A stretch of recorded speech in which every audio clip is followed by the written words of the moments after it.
Bon, bah, je crois que c'est parti. Eh bien, bonjour à tous, c'est un plaisir de vous accueillir avec Loïc sur ce webinaire qui s'intéresse aux personnes au risque de cancer du poumon, dépistage, suivi et prévention. Donc, je vais commencer par brièvement me présenter, puis je passerai la parole à Loïc pour ça ensuite. Moi, je suis le docteur Charles Cordel, je suis pneumologue oncologue thoracique au CHU de Rennes. Et c'est un plaisir pour moi de vous parler de dépistage, qui est vraiment un sujet d'actualité en ce moment. Et moi, je Loïc. suis, oui, merci. Merci Charles. Et moi, je suis docteur Luc Duverger. Je suis radiothérapeute oncologue au Centre Eugène Marquis à Rennes. Et idem pour moi, c'est un sujet qui est important pour moi, le principe du dépistage et de la prévention. Et je vous parlerai moi plutôt du programme Interception qui est en cours au Centre Eugène Marquis, notamment sur les cancers du poumon et avec le lien avec le CHU de Rennes. Donc voilà comment on a décliné le webinaire en trois parties. En ce qui concerne les questions, on fera un petit temps de questions-réponses après chaque partie. Donc n'hésitez pas à poser des questions sur le chat. On essaiera de sélectionner les réponses, puis enfin, les questions et d'y répondre. Donc la première partie sera sur l'épidémiologie et les facteurs de risque. La deuxième partie sur les données scientifiques qui supportent le dépistage du cancer du poumon et quelques données de perspective. Et puis, comme le disait Loïc, ensuite vous aurez une présentation du parcours à interception. Donc, je vous propose qu'on attaque sans plus attendre. Attaquons. Eh bien, pour ce qui est de l'épidémiologie, j'ai repris ici les chiffres du panorama des cancers 2025, un cas. Pour vous donner quelques repères en ce qui concerne le cancer du poumon, c'est un cancer fréquent et grave. C'est le troisième cancer le plus fréquent chez l'homme, chez la femme, pardon, le deuxième chez l'homme. Et pour vous donner une idée, ça correspond en nombre de cas par jour à peu près à 145 nouveaux cas, donc un avion. En ce qui concerne les décès, c'est 30 000 décès par an à peu près, avec, si on essaye de faire le ratio par jour, c'est un bus double étage de sujets qui décèdent par jour en lien avec le cancer du poumon. Vous pouvez voir que le ratio homme-femme est un peu en défaveur des hommes, 56% d'hommes en termes de cas incidents contre 44% de femmes. Et regardez bien le chiffre que vous voyez en dessous, qui est le taux de variation annuel d'incidence qui augmente beaucoup chez la femme, mais j'en parlerai tout à l'heure. L'âge médian 66 ans chez les femmes, 68 ans chez les hommes. Et la survie standardisée à 5 ans sur des données entre 2010 et 2015 est estimée à 20%. Voilà, ça vous renforce le côté grave de ce cancer, même si aussi ces chiffres étaient réévalués sur la période, je pense, 2015-2025, on serait peut-être plutôt aux alentours de 25%.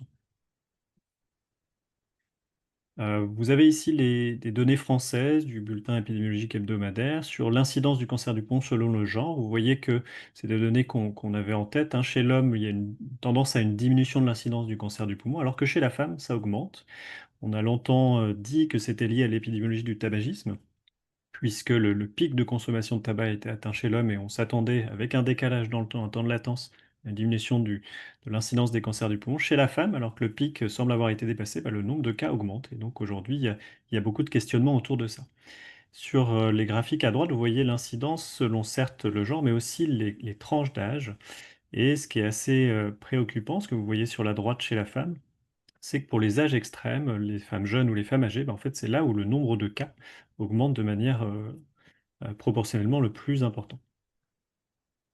Les collègues américains, puisqu'on parle d'épidémiologie, je vais vous parler un peu de mortalité spécifique. En 2020, nous ont présenté ce papier dans le New England Journal of Medicine qui nous montre la diminution de la mortalité ajustée à l'incidence du cancer du poumon sous l'argumentaire que oui, il y a des avancées thérapeutiques majeures, mais aussi des soins de support qui améliorent la mortalité du cancer du poumon. Est-ce que ces chiffres se confirment à l'échelle européenne? Effectivement, chez l'homme, si on prend là aussi la granularité du genre, vous voyez que chez l'homme, c'est la courbe un peu en vert olive. Vous avez une diminution de la mortalité spécifique du cancer du poumon, mais vous voyez que chez la femme, j'espère que vous voyez ma souris, là aussi, cette courbe, en fait, elle est strictement inverse. Il y a une augmentation importante de la mortalité par cancer du poumon à l'échelle européenne. Et quand on zoome pays par pays, globalement, quasiment tous les pays européens ont ce profil d'augmentation de la mortalité par cancer du poumon chez la femme, sauf peut-être nos amis anglais qui n'aiment pas faire tout comme les autres. Est-ce que ça se confirme en France sur ces données d'incidence de mortalité? Bien, vous voyez à gauche, comme je vous disais, une stabilité une légère diminution de l'incidence et une diminution de la mortalité chez l'homme, alors que chez la femme, bah, c'est strictement l'opposé, une augmentation à la fois de l'incidence et de la mortalité standardisée. Est-ce qu'en France, ces données de mortalité qu'ont montré ses collègues américains bah, se confirment chez nous? Alors on a de la chance, en France, les hôpitaux généraux ont organisé une étude qui s'appelle l'étude KBP, qui est une étude qui s'intéresse à l'épidémiologie des cancers du poumon, mais donc uniquement dans les hôpitaux généraux, hôpitaux publics en France. Et vous avez ici des chiffres de survie en fonction de l'année. Les patients diagnostiqués en 2000 en noir, en 2010 en rouge, en 2020 en vert.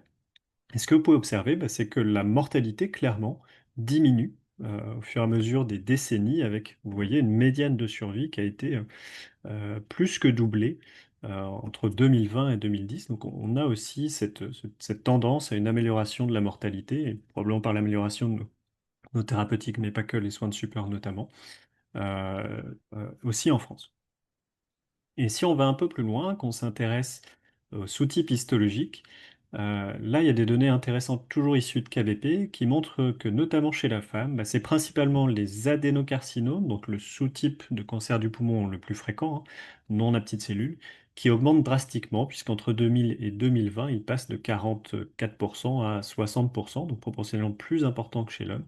Et c'est dans ces cancers-là qu'on trouve les cancers du non-fumeur. Et finalement, c'est un peu l'hypothèse qu'on pourrait générer à partir de ces données, c'est que le nombre de cancers, l'augmentation du nombre de cancers chez la femme bah, est peut-être avec une surreprésentation des adénocarcinomes du non-fumeur. Et ça va faire le lien avec ce dont j'ai envie de vous parler ensuite, qui sont les facteurs de risque. Je vous fais juste un petit bref rappel sur notre compréhension de l'oncogénèse, hein. Une cellule normale va se transformer progressivement en une cellule tumorale par l'acquisition principalement de mutations, avec des étapes prénéoplasiques puis néoplasiques. Ça, c'est le concept historique d'évolution linéaire du modèle de tumorigénèse. Euh, J'aime bien cette image parce qu'elle vous représente, parmi les mutations que va acquérir une cellule normale pour devenir une cellule tumorale, en fonction de l'organe considéré, la proportion de mutations qui est attribuable à trois facteurs, soit des facteurs héréditaires, vous voyez qu'en termes de proportion, c'est finalement il y a peu de cancers que ça concerne, soit des facteurs réplicatifs, c'est-à-dire la multiplication des cellules aboutit à une réplication de l'ADN et cette réplication peut aboutir à des erreurs, autrement dit des mutations acquises au hasard. Et enfin, les facteurs environnementaux dans la genèse de ces mutations. Et ça ne vous surprend pas d'observer que le poumon apparaît ici en rouge rosé, puisque c'est un organe qui est largement tourné vers l'extérieur. Et ça vous explique les principaux facteurs de risque qui sont environnementaux pour le cancer du poumon. Alors, j'enfonce une porte ouverte, évidemment, le tabagisme actif, mais aussi le tabagisme passif, les expositions professionnelles, l'amiante, le silice, les hydrocarbures aromatiques polycycliques, et l'exposition environnementale, les particules fines, et notamment le radon, qui nous concerne notamment en Bretagne. Et ça fait le lien avec bah, cet article que j'avais envie d'évoquer avec vous. Je pense que certains d'entre vous en ont entendu parler, puisque ça a quand même fait du bruit dans les médias, mais il y a maintenant 2 ans. Un article publié par une équipe anglo-saxonne qui fait le lien entre la pollution, principalement les PM2,5, les particules fines inférieures à 2,5 microns, et la survenue de cancers adénocarcinomes, avec notamment des mutations EGFR, autrement dit des cancers du non-fumeur.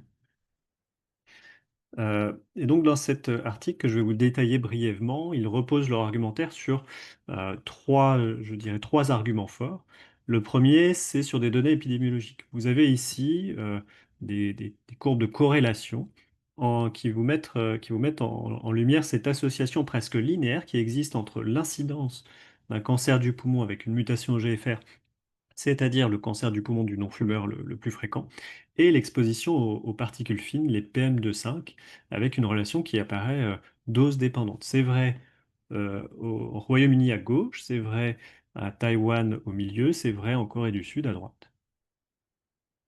Ensuite, ils ont été plus loin sur la mécanistique, je vais aller très vite là-dessus, mais globalement, ils ont utilisé un modèle murin dans lequel il y avait au fond du poumon, par des processus de manipulation génétique, des pneumocytes avec les mutations EGFR. Ils ont exposé ces souris à des PM2,5. Et ce qu'ils ont observé, c'est la survenue de manière très abondante et très importante de cancer du poumon, type GFR muté, donc du non-fumeur. Ce mécanisme dépend du système immunitaire, puisque si on utilise des souris immunodéficientes, on n'observe plus la survenue de ces cancers. Et ils ont pu démontrer que c'est notamment par l'infiltration des macrophages et la sécrétion d'IL-1 bêta, donc une cytokine, que survient ces cancers du poumon. Alors, cette démonstration, elle ne tient que si, en réalité, il existe des mutations au GFR, je dirais, basales dans le poumon. Et c'est là peut-être la force et ce qui a vraiment changé notre conception de la survenue des cancers grâce à ces travaux. Ils ont pu démontrer, sur la base de lavage broncho-alvéolaire de sujets sains ou des données autopsiques, que si on prend des pneumocytes chez tout à chacun et qu'on fait un séquençage assez profond, en fait, on est capable de trouver des pneumocytes qui portent sur leur génome des mutations activatrices, qu'elles soient GFR ou qu'elles soient CARAS. Ce qui est vraiment, ce qui était très inattendu, mais qui permet finalement d'arriver à ce modèle, qui est aujourd'hui admis par la communauté scientifique, que dans le poumon, on porte tous des pneumocytes qui ont des altérations potentiellement qui sont la source d'addiction oncogénique, donc le GFR ou CARAS. Qu'en des cas d'exposition aux particules fines, les PM2,5, eh bien, des macrophages vont créer de l'inflammation, et notamment par le biais de l'IL-1 bêta, vont transformer ces cellules en cellules tumorales. Et donc voilà, cette démonstration est assez impressionnante et aujourd'hui, elle nous explique peut-être pourquoi on observe cette incidence de cancer du poumon du non-fumeur avec des mutations EGFR, et c'est particulièrement vrai dans les pays asiatiques, beaucoup plus exposés qu'en Europe. Mais vous allez me dire, bon, c'est des données voilà, d'autres pays, des données expérimentales, mais est-ce que c'est vrai en France? Et là, l'année dernière, le professeur Cortot de Lille a présenté ces données qui sont issues de KBP, c'est-à-dire tous les patients des hôpitaux généraux pour qui on a diagnostiqué un cancer du poumon. On a aussi essayé d'évaluer leur degré d'exposition aux particules fines. Pardon. Et grâce à ces travaux, il a pu démontrer qu'il y a une relation là aussi strictement linéaire, entre une association forte en tout cas, entre l'exposition au PM2,5 et la survenue d'un cancer avec une mutation EGFR. Et c'est vrai, il y a une tendance pour les ROS1, une tendance pour les tumeurs MET, donc là aussi des cancers en fait caractéristiques du patient non fumeur. Donc aujourd'hui, c'est vrai que ça fait beaucoup de données qui supportent cette relation entre pollution et survenue du cancer du non-fumeur, cancer du poumon, de GFR muté notamment. Voilà, alors je vous propose éventuellement de répondre à des questions. Je ne sais pas si on a eu Loïc, ça a été, j'ai peut-être été assez rapide. Non, pas de questions pour Pas de l'instant. questions sur le chat. N'hésitez pas en ligne si vous avez des questions. Loïc, toi, tu n'avais pas de questions particulières à m'adresser? Non, pas particulièrement. C'est vrai que cette étude-là sur la pollution, c'est vrai que la pollution de l'air, ça a provoqué beaucoup d'informations et c'est vrai qu'on parle souvent de sous-particules qui sont liées avec du coup un sur-risque. Moi, ce que je sais pas très bien, c'est à quoi ça correspond exactement. Enfin, est-ce que tu sais, ces sous-structures, à quoi ça correspond? Est-ce qu'il y a un type de pollution en particulier ou des types de Ouais, non, tu mets le doigt sur d'activités? quelque chose qui effectivement n'est pas clair.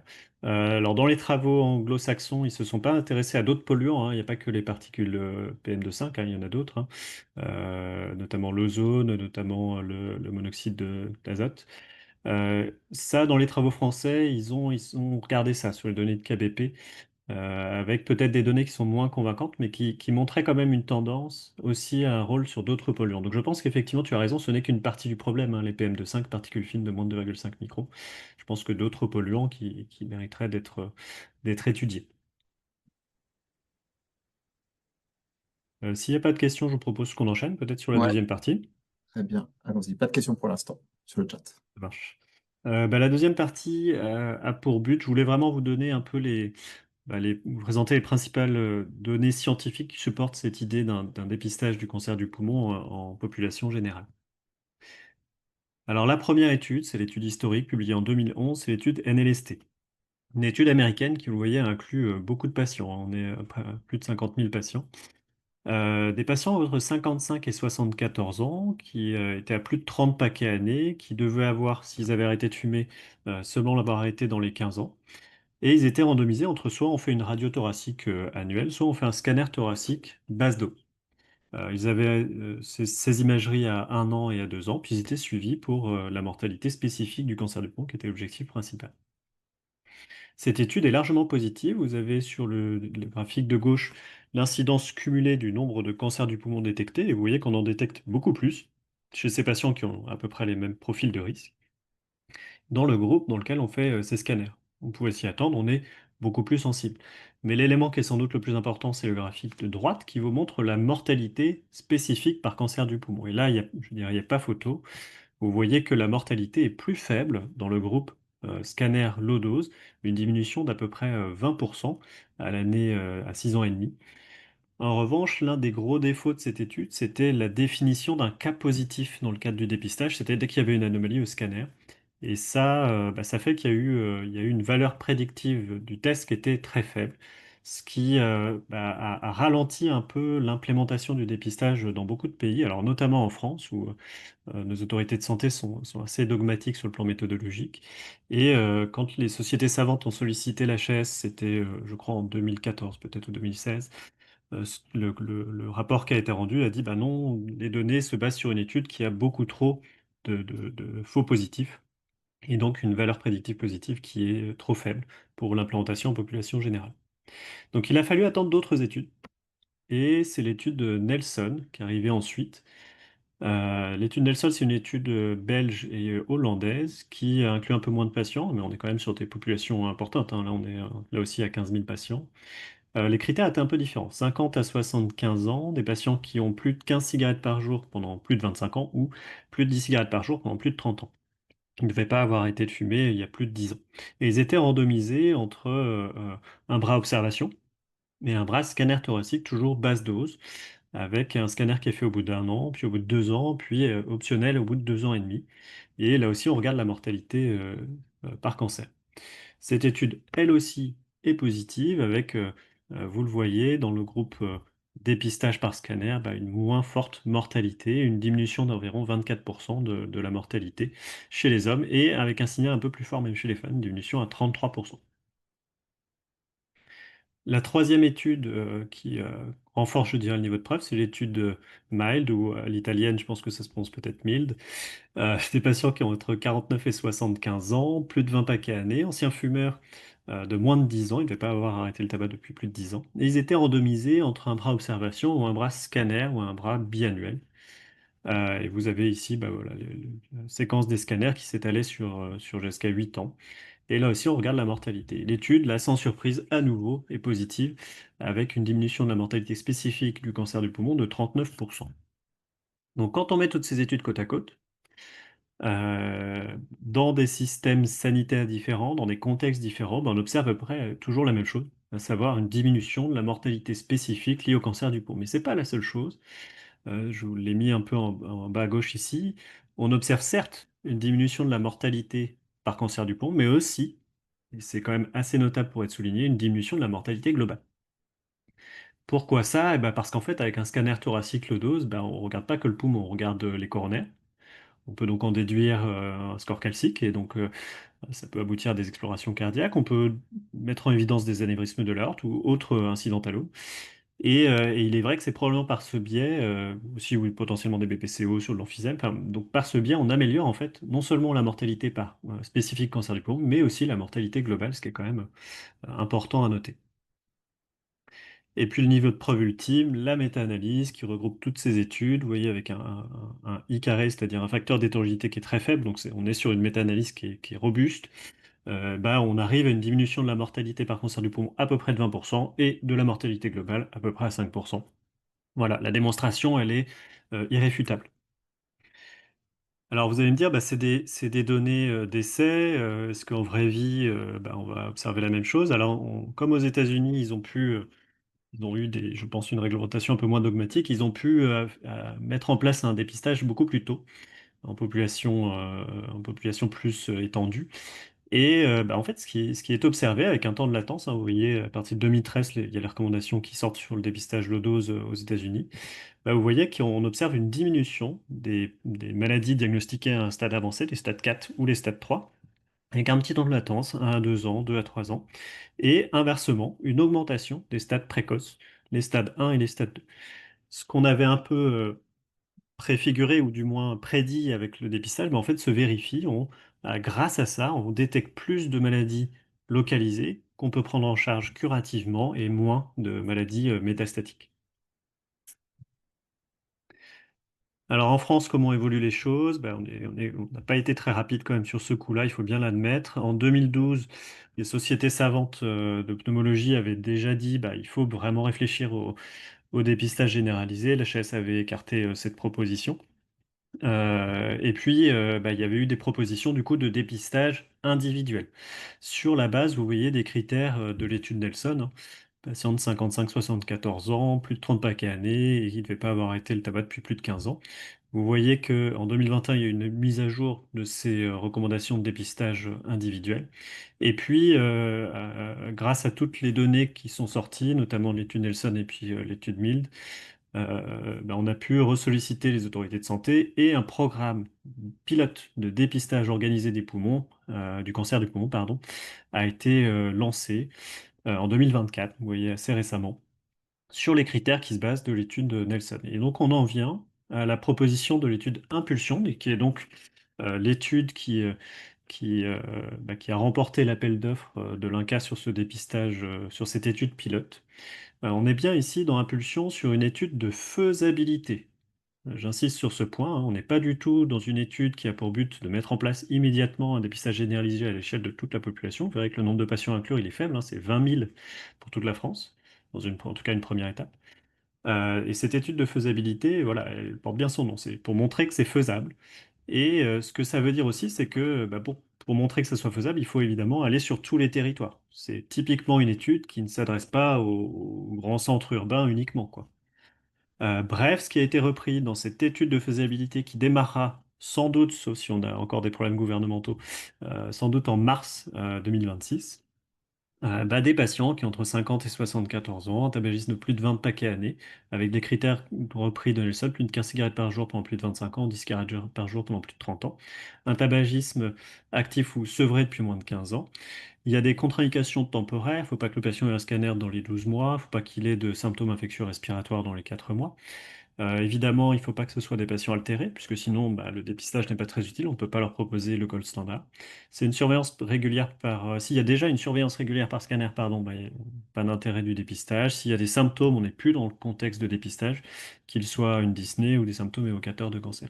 Et ce programme Impulsion, bah voilà, je vous le disais, ça devrait être pour mars 2026. Ce n'est pas du tout à mettre en compétition ou en opposition à ce programme Interception qu'on vous propose ici. Mais voilà, c'est juste pour vous donner un peu l'aboutissement de tout ce processus en France sur peut-être un jour l'arrivée d'un dépistage plus généralisé. Donc je vais passer vite sur les critères, mais globalement c'est un scanner qui a lieu au départ, au bout d'un an, puis au bout de 2 ans, avec une prise en charge tabacologique systématique. Vous voyez que le nombre de patients inclus, il est faible, 20 000. Je vous le disais, on est sur une étude de faisabilité dans un premier temps. Donc voilà ce que je voulais vous dire sur l'état de l'art, sur le dépistage du cancer du poumon et puis les perspectives en France. Et bah, je me retourne vers toi, Loïc. Est-ce qu'il y avait peut-être des questions dans le chat? Alors, oui, il y a une question. Alors, il y a une problématique, je crois. Donc, n'hésitez pas à passer dans Q&R pour poser vos questions ou directement dans le chat si vous voulez. Il y a une problématique, je crois, que poser la question dans le chat. Une personne avait posé la question, mais donc je le dis à l'oral. Mais par contre, j'ai une question qui a été posée dans le chat sur qu'en est-il de la valeur prédictive positive pour les études de Nelson et Mild? Elle est Ouais. bien meilleure puisque du coup, effectivement, c'est une bonne question, elle est bien meilleure puisque du coup, la définition des cas positifs était beaucoup plus pertinente. C'était pas juste une petite anomalie scanographique. Donc j'ai plus les chiffres en tête, mais clairement, ça a été un écueil qui a été corrigé dans l'étude Nelson et dans l'étude Bild. Ok. J'avais pas d'autres questions. J'attends un tout petit peu. On n'est pas en retard. J'attends un tout petit peu. Ah, quelqu'un est en train d'écrire.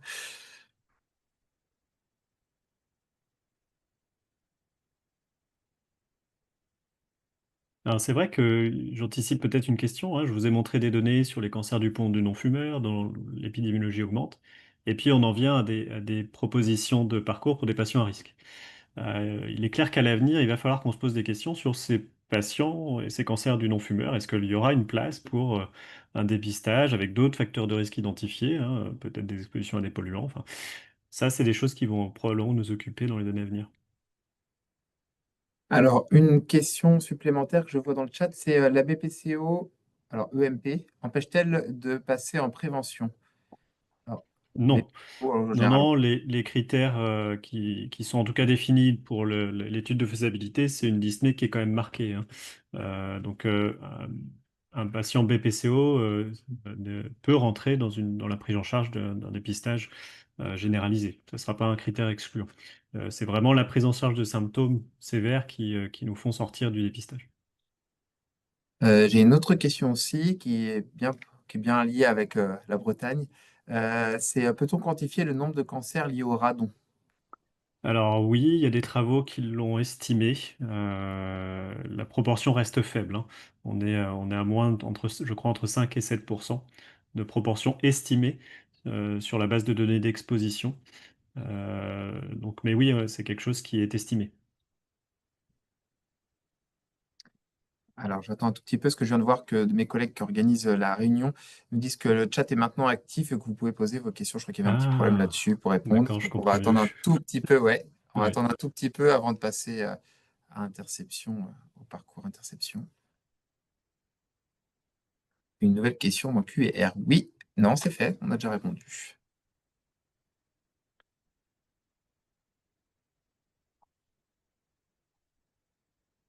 Une question pratique Ouais.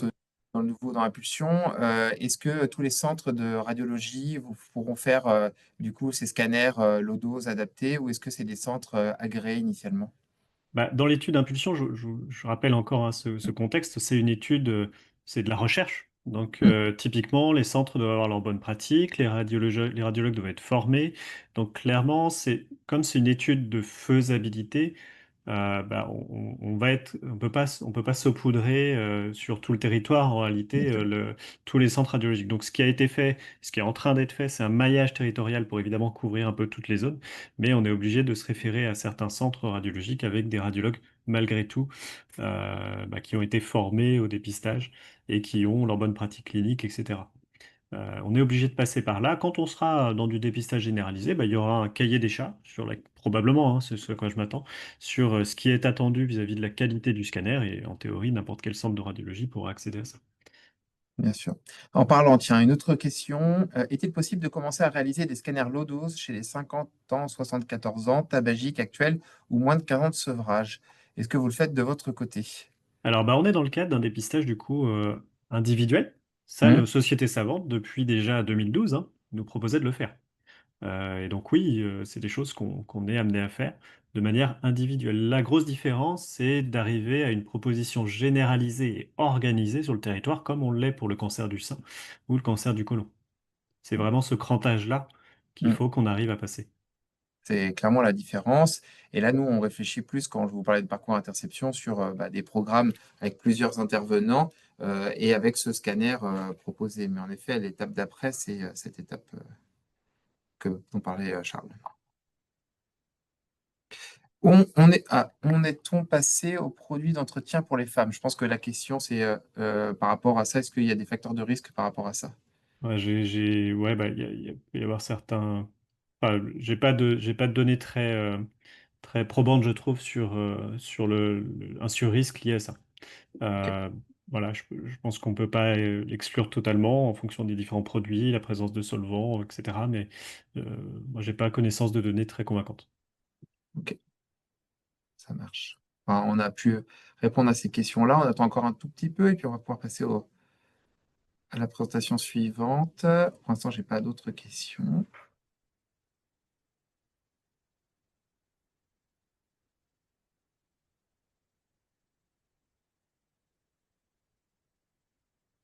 Bah, écoute, Charles, on va enchaîner si ça te va. Ouais, vas-y. Prendre le partage. Hop, je ferme le QR et je vais partager. Super, je partage mon écran. Tac, partager. Oh, est-ce que c'est bon? Euh, Tu mets en plein écran. Ouais, c'est bon. Est-ce que Ouais, c'est bon? nickel. Super, très bien. Alors, je prends la suite, la dernière partie de la présentation, sur la présentation du parcours interception qui est dédié aux personnes à haut risque du cancer du poumon. Euh, je vais vous parler, déjà, juste vous dire que c'est quoi le modèle interception. C'est l'évaluation du risque individuel à un temps donné qui permet de mettre en œuvre les interventions adaptées chez les personnes à haut risque avéré. Alors, ça veut dire quoi? En fait, en pratique, ce programme, c'est un programme qui est pilote, qui est unique et innovant, hein, qui a été mis en place initialement par l'IGR et que nous, on commençait à mettre en place au Centre Eugène Marquis, aussi en lien pour le poumon avec le CHU de Rennes et l'équipe de Charles Cordel. Le but, c'est de mettre en place une infrastructure qui serait reproductible et surtout une infrastructure alors, mixte hein, entre des structures physiques, alors je vais vous parler avec notamment la journée One Stop, et digitale, et un réseau entre la ville et l'hôpital. Et ça, c'est vraiment un lien important, notamment dans le cadre du dépistage, pour relier les différents professionnels de santé aux beaux patients.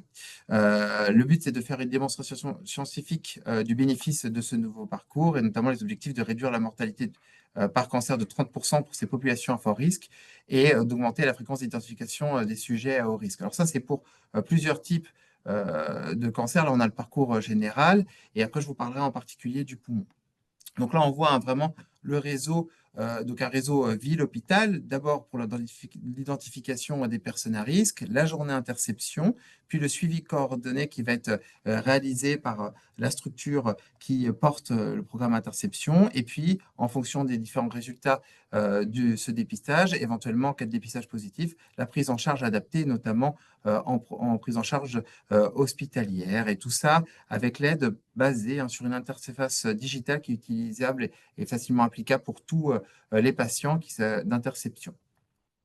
Donc, l'idée, c'est que ce parcours interception, on le décline sur différents types de cancers et de populations à haut risque.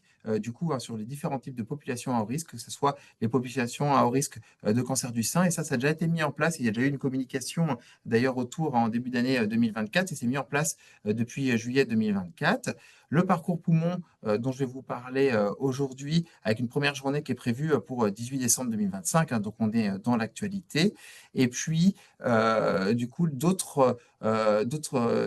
visions pour l'interception sur d'autres personnes à risque augmenté, que ce soit sur l'hépatocarcinome avec un parcours qui va être mis en place pour février 2026, et puis d'autres types, notamment pour les patients qui ont des antécédents de cancer dans l'enfance et l'adolescence. Alors, il y a déjà des parcours, hein, des choses qui sont mises en place hein, pour ces patients-là dans le suivi, notamment pour les patients, on fait des suivis à long cours pour les patients qui ont des prises en charge par chimiothérapie ou radiothérapie, hein, notamment dans l'enfance et l'adolescence. Mais là, l'idée, c'est de mettre en place dans le cadre un parcours interception.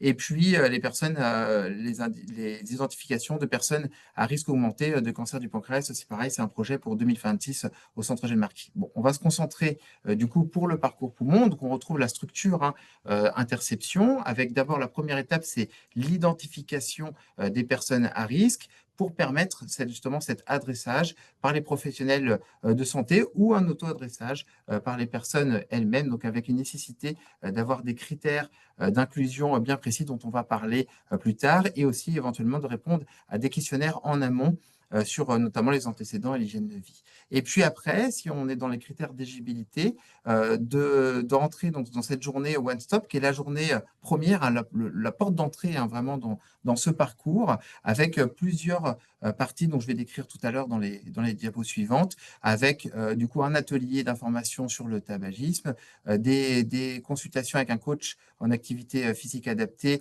et la réalisation centrée du coup bien sûr de cette journée sur la réalisation d'un scanner thoracique low dose et des consultations médicales pré-scanner thoracique et post-scanner thoracique et différentes vidéos notamment sur la nutrition, le sevrage tabagique. Et à partir de cette information-là, on va avoir un dépistage adapté avec un suivi qui sera coordonné avec la médecine de ville et des scanners en cas de scanner considéré comme négatif, des scanners thoraciques à 1 an de la journée One Stop, puis tous les 2 ans.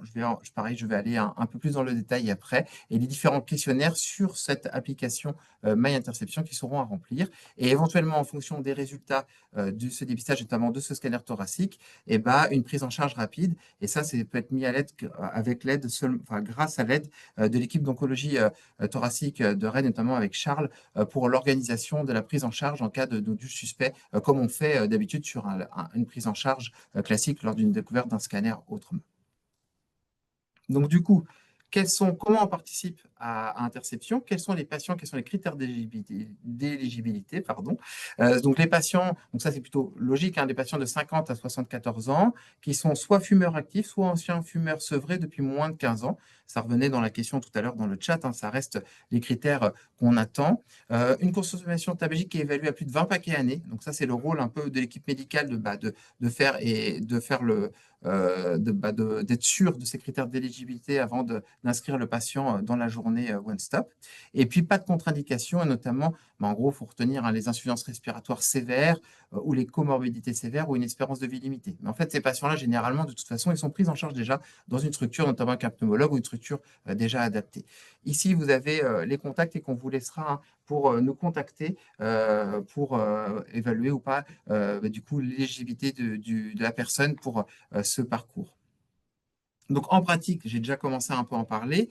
C'est quoi cette journée One Stop? Donc, en fait, tout ça se fait sur une même journée. Donc, ça implique plusieurs personnels de santé, hein, que ce soit les infirmières, l'accueil, l'activité physique adaptée, les médecins et donc les différents types de médecins, hein, en consultation, donc soit en santé publique, soit en oncologie et aussi en radio, et bien sûr les radiologues, puisqu'on se base le dépistage sur cet examen de scanner.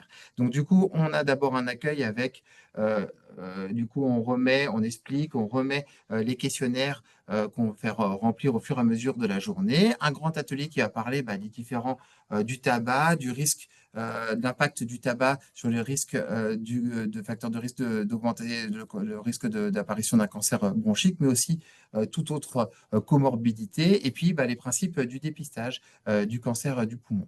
Et puis après, il y aura une consultation pré-scanner. Le but, ça va t'expliquer qu'est-ce que c'est que ce scanner, qu'est-ce qu'on attend, recueillir les antécédents, les différents traitements, un examen clinique, et puis aussi une première étape sur le sevrage tabagique qui a aussi été évalué un petit peu, expliqué aussi au grand atelier.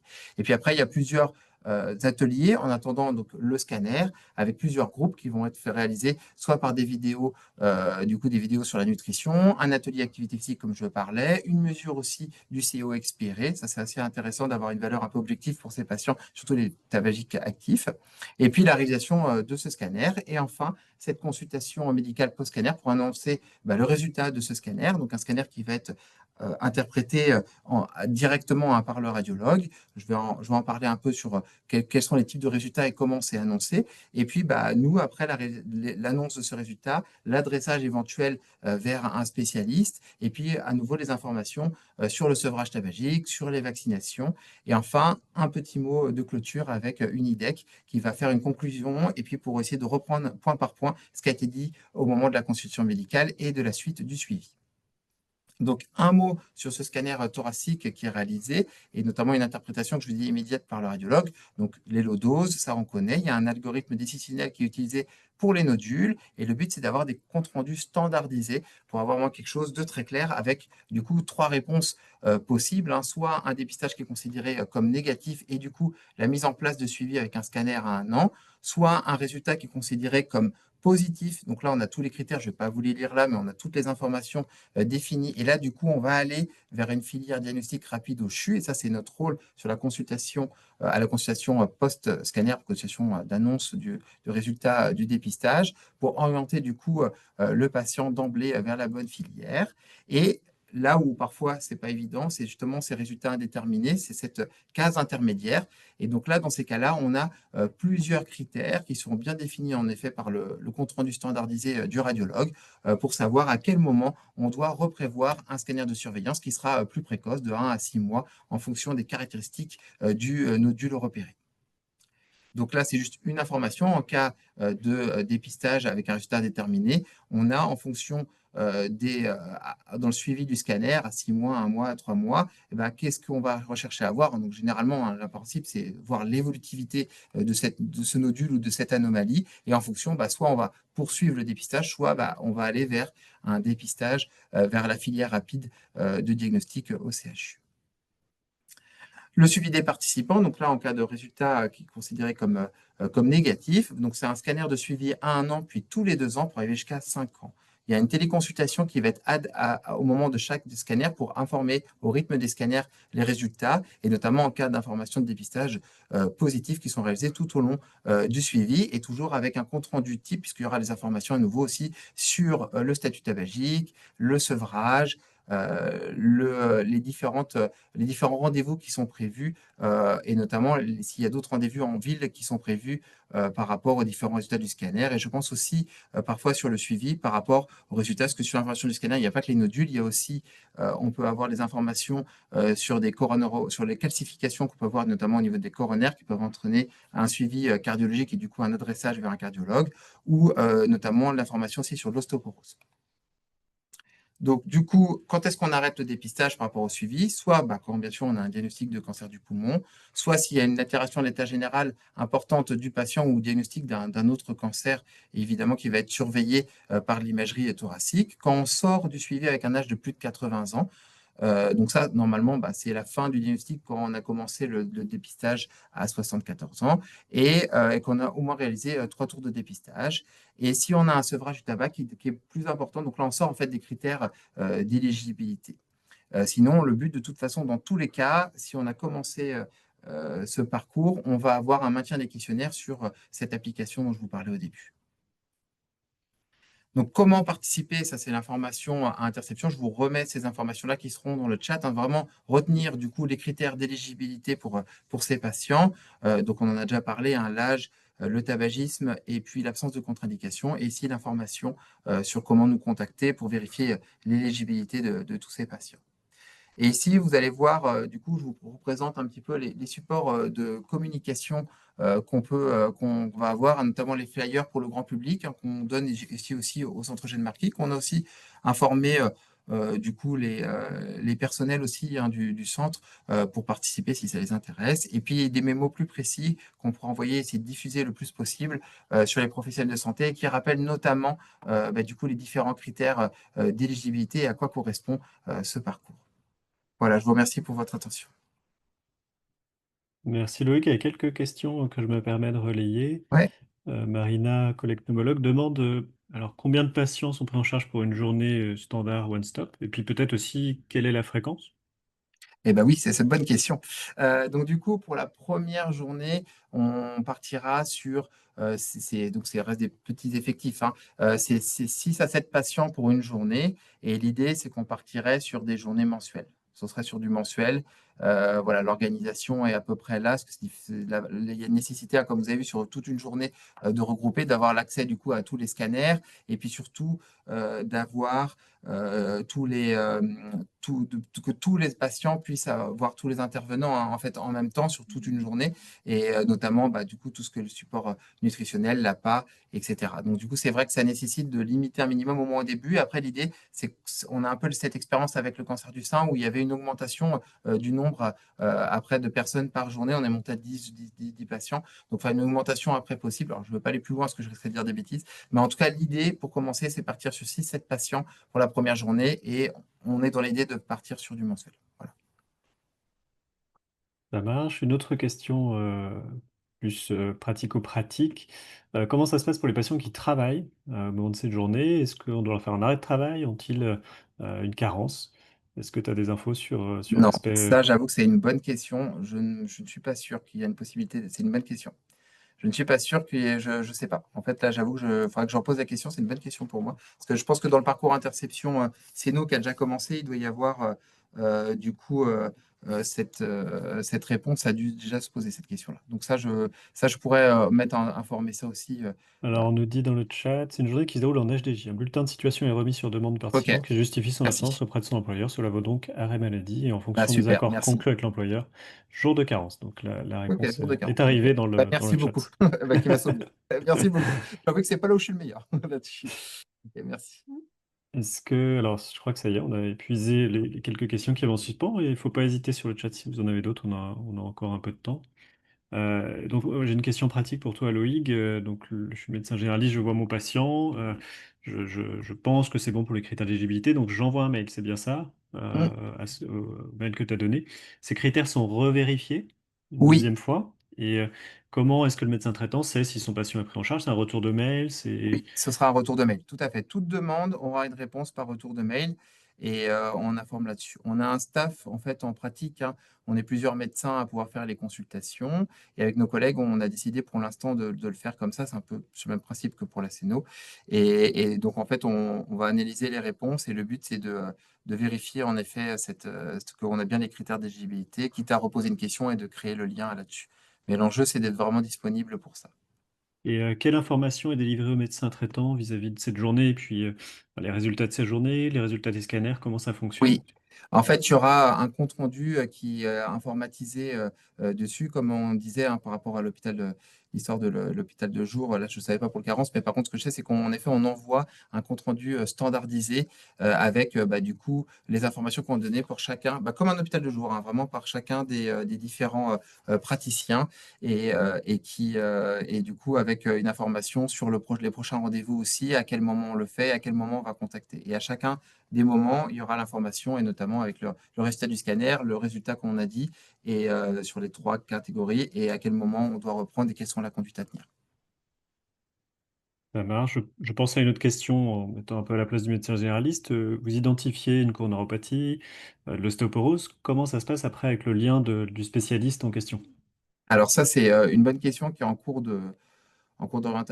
d'organisation pour le valider complètement. Mais l'idée, c'est que nous, on va adresser, le but, c'est de faire un adressage du patient avec la filière. Donc là, pour le côté coronaropathie, on est en train de mettre en place du coup le lien avec, notamment si vous allez faire une scintigraphie myocardique, on est en train de mettre en place le lien avec le médecin nucléaire. Sinon, c'est un courrier d'adressage qui va être donné du coup au patient pour qu'il puisse s'adresser de toute façon vers un cardiologue et vers un rhumatologue.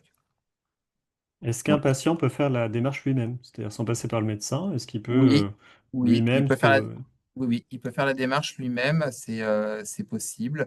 Et du coup, faudra, par contre, du coup, on posera la question par rapport à ça sur le but, c'est d'ouvrir justement le plus possible et dans les limites de places disponibles aussi, hein, parce que ça va être une limite aussi, hein, je pense, à un moment donné. Mais du coup, l'idée, en effet, c'est qu'il peut aussi envoyer un mail directement et du coup, on aura une réponse.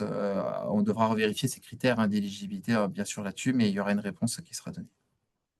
ça marche? Et même des patients qui pourraient venir de loin, parce que je sais qu'il y a eu l'expérience de l'étude Cascade qui était le dépistage chez les femmes sur le territoire, et les collègues nous racontaient que des patients venaient des fois de très loin pour faire ce dépistage. Et de ce côté-là, il n'y a pas de limite, je dirais, en termes géographiques.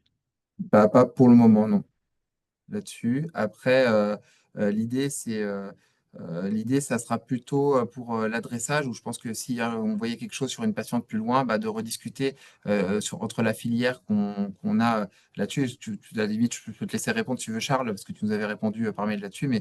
mais c'est ça là où on va discuter vers où orienter dans ces cas-là. Je pense vraiment que notre limite, nous, de notre côté, ce sera vraiment le nombre de places, hein, comme on a dit, là, on part sur 6 7 places et sur des journées mensuelles. Donc, je pense que c'est le début un peu. Peut-être qu'on pourra un peu augmenter au fur et à mesure, mais à mon avis, la limite pour nous sur ce parcours-là, c'est vraiment le remplissage là-dessus. Et je te laisse répondre si tu veux pour ce côté, si les gens viennent genre de Saint-Brieuc, par exemple. Oui, oui, bah après, c'est la question après de la coordination avec je dirais les professionnels du territoire. C'est vrai que si on identifie une pathologie, un cas positif, là, clairement, on saura redistribuer vers les collègues pneumologues des différents territoires. Ça sera peut-être plus une limite pour ce qui est d'identification, je pense à des pathologies cardiovasculaires, par exemple, où Mm. là, voilà, c'est Ouais, peut-être là où on aura un peu plus de travail, de parcours à anticiper. Je vois tout qu'il y à a une fait. question dans le Q&R. Les patients éligibles mais ne souhaitant pas ou ne pouvant pas participer à l'interception, à quelle fréquence peut-on proposer? Ah oui, alors ça se repose sur... moi, je pense qu'il faut suivre un peu ce que proposaient les sociétés savantes. Dans le cas d'un dépistage individualisé, suivre en fait la proposition de l'étude d'impulsion, c'est-à-dire un scanner initial au bout d'un an, puis au bout de 2 ans. 3 scanners du coup. Donc ça, c'est bon, c'est répondu. Et je crois que quelqu'un voulait prendre la parole. Je pense qu'on peut ouvrir le micro éventuellement.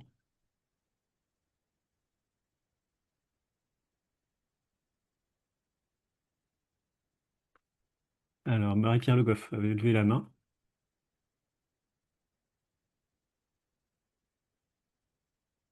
Alors peut-être le temps que la Je sais pas. question vienne. Ouais, je sais pas si on peut ouvrir le micro. Je sais pas trop. Je crois qu'on en avait parlé. Si, a priori, Ça, c'est c'est bon. bon. Ah bon, ok. Ouais, ouais, Très c'est bien. bon. Rien dit. Les- L'équipe technique a ouvert le micro dans le... Bon, c'est pas grave, il y a une question de Sophie Gautret. Dans les autres programmes, y a-t-il eu des patients qui ont abandonné? Est-ce que vous avez eu des patients qui n'ont pas été observants dans la prise en charge dans les autres programmes de Bon, dépistage? tu parles pour interception? Ouais, je pense que c'est la question de Bah, Sophie, pour oui. l'instant, c'est tout récent parce que ça date de 2024, donc je n'ai pas de notion de ça. Après, c'est vrai que je coordonne pas et j'ai pas tous les résultats avec la CNO, mais vu que ça a commencé en 2024, j'ai pas cette notion-là. Mais après, ça, il faudrait que je demande plus précisément pour être sûr à 100% à mes collègues qui font ce programme interception CNO. Mais j'ai pas de notion. Mais voilà. Encore une fois, c'est tout récent, hein. Est-ce qu'on aura des flyers à remettre aux patients? Alors oui, c'est les supports de communication qui sont ici. Je me permets, hein, je fais un peu la pub. Et donc voilà, donc du coup, il y a le flyer grand public qu'on donnera et puis le flyer professionnel santé. Donc là, ils sont imprimés.